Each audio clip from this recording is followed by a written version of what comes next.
man who was the congressman from that district, Tim Walberg, 59 years old, from Tipton, the Republican, a minister and former division manager for the Moody Bible Institute, trying to retake his old seat. He served the district from 2007 to 2008 and a former member of the Michigan House of Representatives as well. He was a union steel mill worker, paid his way through college, and had that seat and lost it to Mark Schauer in what most people considered to be a Democratic tsunami.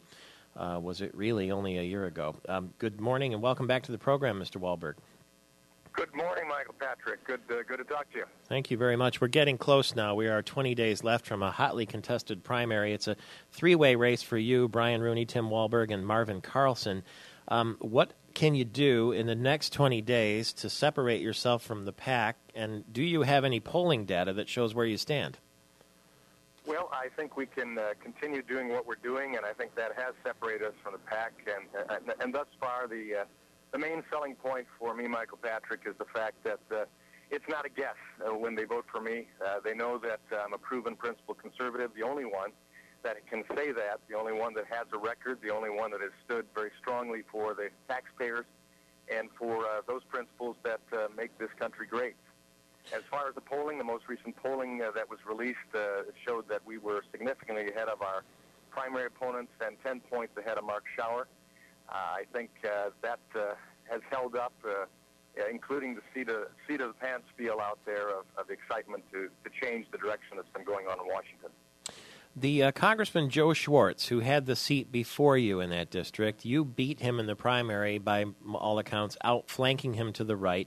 Then you won the seat, and then you lost the seat to at the time, State Senator Mark Schauer, who is now the congressman. Left people wondering, what is this district all about? After all, they had Joe Schwartz, who was very popular. Then you outflanked him to the right, and then you were beaten by the left. And it's almost like a heavyweight prize fight. Is it a right? Is it a left? Where do we stand? So, I mean, how do we characterize this district? They seem almost fickle. Well, the district is a conservative primary district for Republicans and a leaning Republican swing district in the general. So it is a district that will always have its ups and downs. But I think as a result of this so-called hope and change mantra that went on the last time, and now the outcome of that, I think there are a lot of people. It's been amazing, Michael Patrick, to be over in the Ann Arbor area and see the resurrection of the Republican Party in Ann Arbor itself.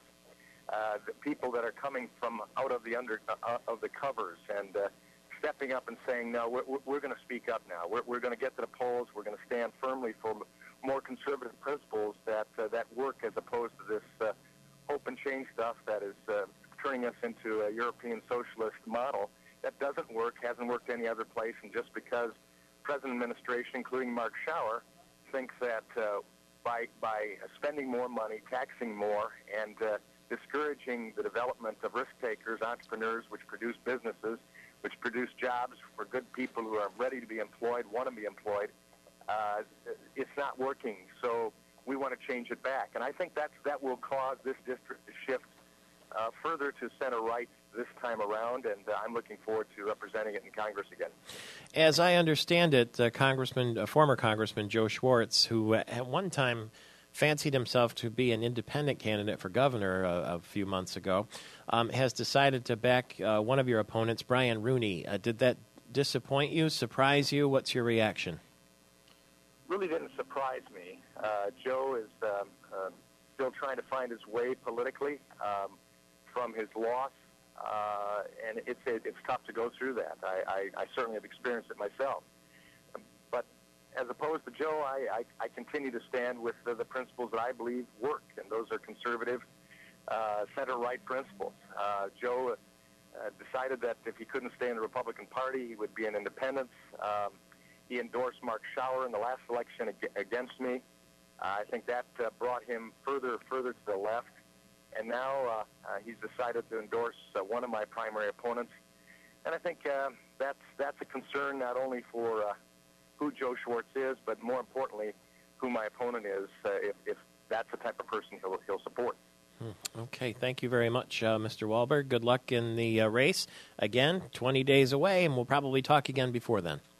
We sure look forward to that. Thank you so much. Thank you very much. That's Tim Walberg, the former congressman from that district, who is running again in the primary.